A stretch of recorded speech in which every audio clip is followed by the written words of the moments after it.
Hi viewers, yes, I'm in a very different position today, under the microscope, because a few of you have asked me to do some microscope videos on a couple different coins, one of which being the Victorian half crown. Now I'm actually going to cover two different types of this being the Jubilee bust half crown, and I'm also going to be doing the veiled head half crown. Now, I think the reason they wanted me to cover this is because of the very intricate design on the reverse of this coin. But let's start with the obverse, which says Victoria di Gratia, which I think translates to Victoria by the grace of God. And the other one says something similar. Now, my Latin was never my high point, but anyway, talking of high points. Anyway, let's zoom in with the microscope and take a look at both the obverse and reverse of these coins. Now, these are certainly not uncirculated coins, but they are both very nice examples. The veiled head being, I would say, a shade nicer than this Jubilee bust. But anyway, let's have a look around the edge details, and I'll point out the wear points for you, for those of you who are looking for high-grade half crowns. Now, this is one of the details, this badge emblem. This very often gets worn away, as does the lace veil. As you can see, there's still some lace detail there, but I have had some really nice ones in the past with full lace. I can't remember whether they were crowns or half crowns, possibly both. But as you can see, as we move up, there's a little bit of wear on the lace there. It's lost its fine detail, which was pretty obvious really, because being such a fine detail, and a little bit of wear on the ear. And usually the half crowns and crowns get a bit of wear on Vicky's cheek. It's moving on up to the crown. Nice detail on that. And in all honesty, they're both pretty nice coins, like I said, but certainly not BU, which would probably cost you a pretty penny. Anyway, let's take a look at the reverse, which is what I think a lot of you wanted me to cover. Now, on the reverse, you have the crowned quartered shield of arms within the garter and collar.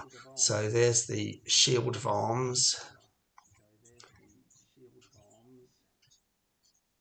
and within the garter and collar. And the wear points on this are very often this, whatever it is at the top. I don't know whether it's a scepter or something. And the lion's faces usually get a bit flattened. I think even on brilliant uncirculated, well, or about uncirculated, I don't think the dies properly fill, properly fill the lion's faces. I have had some with really nice lion detail, but I think it was pretty rare. As you can see, they're a little bit flat, and that I'm guessing is the garter with the buckle. And right at the bottom there you have St. George and the dragon, slaying the dragon, the iconic design from the crown and sovereigns in the centre of the year date. And like I said, this is one of our more intricate coins.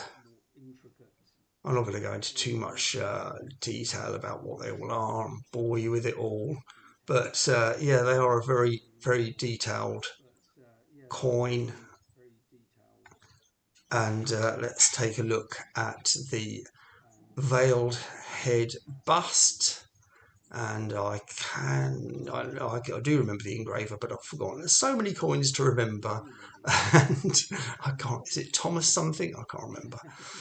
But anyway, there's the little brooch, I think, there, and good detail on the cheek and the ear, and obviously the veil, which is why it's called the veiled head, and the crown, or was it a tiara? I don't know. But anyway, as you can see, this one is a little bit nicer than the 1887. This is 1900, so this coin is 125 years old. And let's flip it over to the reverse, and as you can see, you've got some nice coloured toning around it as well, for 125 years old. And this is one of the high points right there that wears out, that little cross in the top of the crown. But generally there's all nice detail, and the lion's face is there, as you can see, although those ones are a bit flattened, but the ones at the top are pretty much there in the shield. And again, there's St. George and the Dragon in the centre of the date, and obviously another wear point, as you can see, they're a little bit flattened. And there we go, crown. Anyway, I think that just about covers it for this video. I will leave you with George and the Dragon, and hope you enjoyed seeing the half crowns under the microscope. Catch you on the next one. Bye.